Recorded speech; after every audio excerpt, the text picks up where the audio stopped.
Hi all, welcome to Suman TV. నేను Satish, aspirant అడ్డా publication author. So డిఎస్సికి సంబంధించిన నోటిఫికేషన్ అతి త్వరలోనే మనకు రాబోతుంది. గత సంవత్సరం ఏదైతే నోటిఫికేషన్ ఇస్తారో ఎలక్షన్ కోడ్ వల్ల అది ఆగిపోయింది. దానికి సంబంధించిన సప్లిమెంటరీ నోటిఫికేషన్ మరికొన్ని పోస్టులు అదనంగా కలుపుతూ మనకి నోటిఫికేషన్ అతి త్వరలో ఇవ్వబోతున్నారు. సో ఈ డిఎస్సి సంబంధించింది ఏ విధంగా మనం ప్రిపేర్ అవ్వాలి, ఎన్ని క్వశ్చన్స్ ఉంటాయి, ఎన్ని మార్క్స్ ఉంటాయి, మొత్తం 100 మార్క్స్ క్వశ్చన్లో టెట్ యొక్క వెయిటేజ్ ఎంత ఉంటుంది, దాన్ని ఏ విధంగా క్యాలిక్యులేట్ చేయాలి, ఏ సబ్జెక్ట్ ఎన్ని మార్క్స్ వస్తాయని మీరు తెలుసుకోబోతున్నాం. సిఎంఆర్ షాపింగ్ మాల్ మన హైట్ నగర్ లో భాగ్యలతా కమాన్ పక్కన ఫిబ్రవరి 29న ప్రముఖ సినీ తారలచే గొప్ప ప్రారంభం. మొత్తం డిఎస్సి సంబంధించింది మనకి హెచ్జిటి పేపర్ 1కి 160 క్వశ్చన్స్ ఉంటాయి. 60 క్వశ్చన్స్ మనకి 80 మార్కులు. ఈ 80 మార్కులకి టెట్లో మనకి ఏదైతే మార్క్స్ 20 మార్క్స్ ఉన్నాయో ఆ 20లో మీకు ఎన్ని అవుతాయో క్యాలిక్యులేట్ అవుతాయో వాటిని అదనంగా వీటికి కలిపేసి 100 మార్కులకి మీకు క్యాలిక్యులేట్ చేస్తారు. ఫర్ సపోజ్ మీకు ఈ యొక్క డిఎస్సిలో ఒక 55 మార్క్స్ వచ్చాయి. 55 మార్క్స్ ప్లస్ టెట్లో ఒక 15 మార్క్స్ వచ్చాయి. ఆ 55 ప్లస్ 15 కలిపి మీకు క్యాలిక్యులేట్ అనేది చేయడం జరుగుతుంది. సో దీంట్లో మనకి ఎన్ని సిలబస్ ఉన్నాయి, టెట్లో ఉండే సబ్జెక్ట్స్ ఏంటి, కొత్తగా డిఎస్సికి వచ్చే సబ్జెక్ట్స్ ఏంటి అనేది ఒకసారి చూద్దాం. మొత్తం 160 క్వశ్చన్స్ కదా, 80 మార్కులు కదా. పార్ట్స్ చూసుకున్నప్పుడు చూడండి, current affairs and GK, perspective in education, language 1 Telugu, language 2 English, mathematics, science, social studies, teaching methodology. మనకి టెట్లో ఏంటి, ఈ సైన్స్ అండ్ సోషల్ కలిపి కంటెంట్ అని ఇవ్వడం జరుగుతుంది. కానీ ఇక్కడ అప్పుడు ఏం చేస్తాం, ఆ మార్క్స్ ప్రయారిటీ బట్టి కంటెంట్కు తక్కువ ప్రయారిటీ ఇచ్చి మిగతా వాటిని ఎక్కువ ఫోకస్ చేస్తాం. ఇక మీరు చూడండి, సైన్స్కి సోషల్ మనకి విడివిడిగా ఈసారి ఏంటి విడివిడిగా ఇవ్వడం జరుగుతుంది. మరియు general knowledge and current affairs, perspective in education. ఈ రెండు టెట్కి డిఎస్సి మధ్య తేడా ఏంటంటే ఈ రెండే. మనకి ఈ రెండు కొత్తగా ఇక్కడ నేర్చుకుంటాం. మనకి టెట్లో అనేది ఈ రెండు ఉండవు.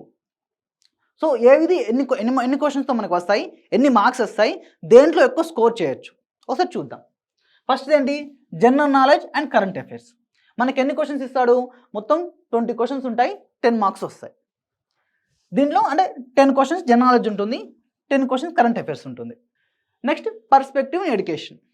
మనకి డిఎస్సిలో ఎక్కువ హార్డ్ అనిపించే సబ్జెక్టు, కొత్త ఎందుకు అనిపిస్తుంది, మనం ఇంతవరకు మిగతా అన్ని చదువుకున్న జనరల్ నాలెడ్జ్ కరెంట్ అఫైర్స్ కొంత చదువుకుంటాం, వేరే దానికి ప్రిపేర్ అయ్యేటప్పుడు మిగతా గ్రూప్స్ లాంటివి ప్రిపేర్ అయినా సరే చదువుతాం. కానీ పర్స్పెక్టివ్ ఇన్ ఎడ్యుకేషన్ ఎక్కడా చదవము, టెట్కి కూడా మనం చదవము. ఎప్పుడు డైరెక్ట్ ఓన్లీ డిఎస్సికి మాత్రం ఈ సిలబస్ ఉంటుంది కాబట్టి మనకు కొత్తగా ఉంటుంది, కొద్దిగా హార్డ్ కూడా అనిపిస్తుంది. మరియు టోటల్గా మీకు నెంబర్ బేస్డ్, మొత్తం నాలెడ్జ్ బేస్డే ఉంటుంది, అప్లికేషన్ అంటూ కూడా ఉండదు. టోటల్ నాలెడ్జ్ బేస్ ఎక్కువ మెమరీని గుర్తుంచుకోవాలి కాబట్టి మీకు కొద్దిగా హార్డ్ అనిపించే అవకాశం ఉంటుంది. ఇది మొత్తం ఎన్ని మార్క్స్ వస్తాయి, ఇక్కడ 20 క్వశ్చన్స్ ఉంటాయి, 10 marks. Okay. Next language 1 Telugu.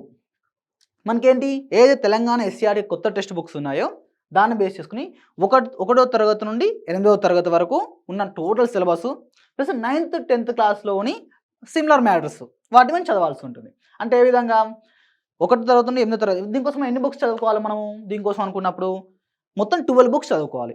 ఏంటేంటి, 1వ తరగతి నుండి 10th వరకు ఉన్న తెలంగాణ ఎస్సీఆర్టీ టెక్స్ట్ బుక్స్ మరియు డిఎడ్ మెథడాలజీలో ఉన్న 2 బుక్స్. ఓకే. ఈ 12 బుక్స్ మనకి ఫస్ట్ అండ్ సెకండ్ థర్డ్ ఈ 3 క్లాసుల్లో తెలుగు నార్మల్గా ఉంటుంది, ఒక రోజు మనం నేర్చుకోవచ్చు. 4th నుండి 8th క్లాస్ వరకు మనకు చాలా ఇంపార్టెంట్.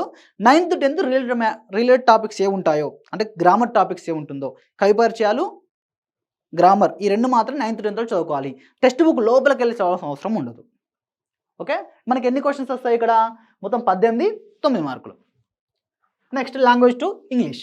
సేమ్ యాస్టిస్ ఏ విధంగా 8వ తరగతి వరకు టోటల్ అంశం, అంటే ఈవెన్ టెక్స్ట్ బుక్ లోపల అంశాలు ప్రతిదీ పాఠ్య అంశం లోపల అంశాలు కూడా చదువుకోవాలి. 9th 10th grammar topic, వొకబులరీ topic ఉంది, అవి మాత్రం చదువుకోవాలి. ఎన్ని క్వశ్చన్స్, 18 క్వశ్చన్స్ వస్తాయి, 9 మార్క్స్. Then mathematics. చాలామంది అభ్యర్థులు పర్స్పెక్టివ్ తర్వాత చాలామంది అభ్యర్థులు భయపడేది ఏంటి, మ్యాథమెటిక్స్. కాకపోతే మీరు ఒకటి ఆలోచించాల్సింది ఏంటంటే, ఒక ఆర్ఆర్బీ ఎగ్జామ్ కానీ ఒక స్టాఫ్ సెలక్షన్ ఎగ్జామినేషన్ సంబంధించిన ప్రిపేర్ అయ్యే అభ్యర్థులకి ఒకసారి మన డిఎస్సికి సంబంధించిన మ్యాథమెటిక్స్ పేపర్ ఇవ్వండి. వాళ్ళు చూసిన వెంటనే ఈ క్వశ్చన్స్ మీకు జాబులు కొడుతున్నారా, ఈ క్వశ్చన్స్కి మీకు జాబ్ ఇస్తున్నారా అంటారు.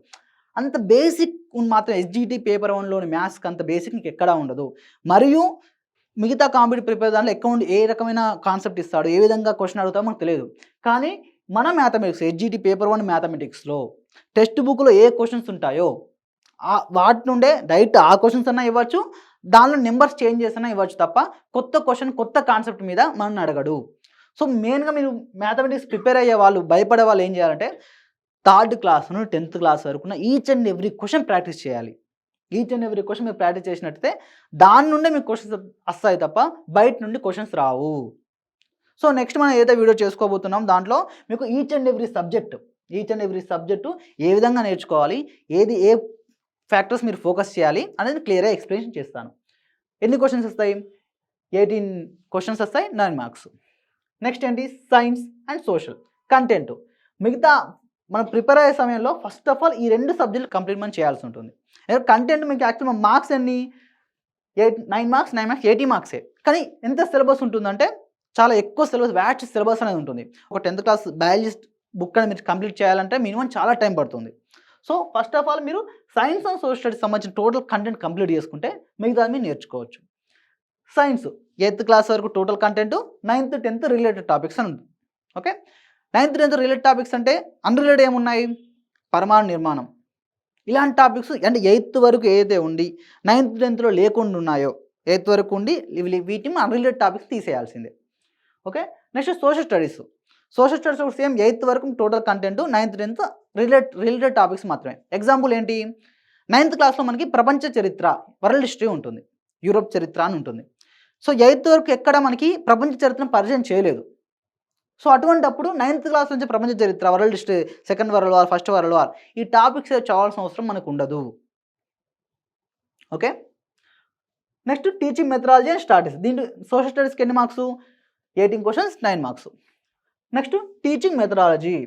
సో టీచింగ్ మెథడాలజీకి ఏంటంటే మెయిన్లీ మనకి ఇక్కడ మన డిఎల్ కొత్త టెక్స్ట్ బుక్స్ ఎవరైతే లాస్ట్ ఇయర్ డిఎస్సి రాసారో, 2017 డిఎస్సి రాసారో వాళ్ళ తర్వాత వాళ్ళకి కొత్త టెక్స్ట్ బుక్స్ రావడం జరిగింది. సో ఆ బుక్స్ మీరు ప్రాక్టీస్ చేయాలి, కొత్త టెక్స్ట్ బుక్స్నే. లాస్ట్ ఇయర్ టెక్స్ట్ బుక్స్ ఏ విధంగా ఉండేది, గత టెక్స్ట్ బుక్స్ ఏ విధంగా ఉండేది? టోటల్గా నాలెడ్జ్ బేస్ మీద స్ట్రేట్ ఫార్వర్డ్లో మనకు బుక్స్ ఉన్నాయి. ఈసారి చాలా అప్లికేషన్ ఓరియంటెడ్గా ఇవ్వడం జరిగింది. సో ప్రతి లైన్ని మనం లైన్ టు లైన్ చదవాల్సి ఉంటుంది. ఎందుకు అన్నప్పుడు మెథడాలజీలో ఏ విధంగా ఉంటుంది అంటే మనం అది బిట్ కాదు అనుకుంటాం, ఇది ఒక బిట్ అవుతుందా, ఇది మామూలు మ్యాటర్గా అనుకుంటాం. కాకపోతే ఎగ్జామ్లో దాని నుండి బిట్ వచ్చే అవకాశం ఉంటుంది. సో 9 బుక్స్ ఉంటాయి, ఆ 9 బుక్స్ నుండి మీరు ఆ 9 బుక్స్ ఉండే క్వశ్చన్స్ వస్తాయి. టోటల్ ఎన్ని క్వశ్చన్స్? 30 questions, 50 marks. సో మొత్తం ఎన్ని మార్క్స్? Total 80 marks, 160 questions. ఈ 180 మార్క్స్కి మన 10 మార్క్స్ని యాడ్ చేసి కండక్ట్ 100 మార్క్స్ క్యాలిక్యులేట్ చేసి మన డిఎస్సి మార్క్స్ అండ్ ర్యాంక్స్ ఇవ్వడం జరుగుతుంది. సో ప్రాపర్గా ఏ విధంగా చదవాలి, ఏంటి, ఏ సబ్జెక్ట్ ఏ విధంగా మనం చేయాలనేది నెక్స్ట్ వీడియో మనం తెలుసుకోబోతున్నాం. సో అందరికీ all the best, prepare well.